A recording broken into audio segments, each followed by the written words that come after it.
विद्यार्थी मित्रांनो, आता आपण शिकणार आहोत पाठ 12वा. ऐचे स्वरचिन्ह. क अधिक ऐ बरोबर कै. दोन मात्रा असलेले शब्द. बैलगाडी, सैनिक. खै अधिक र बरोबर खैर. गै अधिक र बरोबर गैर. सै अधिक र बरोबर सैर. थै अधिक ली बरोबर थैली. कै अधिक री बरोबर कैरी. फै अधिक री बरोबर फैरी. वै अधिक री बरोबर वैरी. कै अधिक दी बरोबर कैदी. चै अधिक न बरोबर चैन.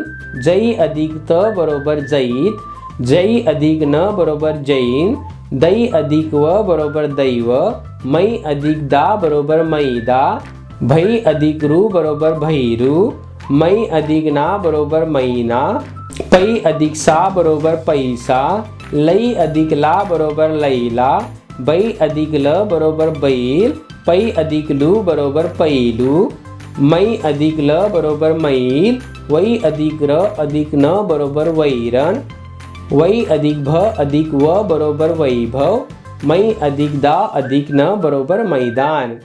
एका घनदाट जंगलात एक राघू आणि एक मैना झाडाच्या फांदीवर एका लहानशा घरट्यात राहतात. पहाटे घरट्याच्या बाहेर पडतात. युला युला चारा आणतात. घरट्यात ठेवतात. मिळून मिसळून खातात. ते एकत्र छान राहतात. फांदीवर बसून गप्पा मारतात. बाहेर जातात. घरट्यात येतात. अगदी आनंदाने राहतात. सुखाने नांदतात.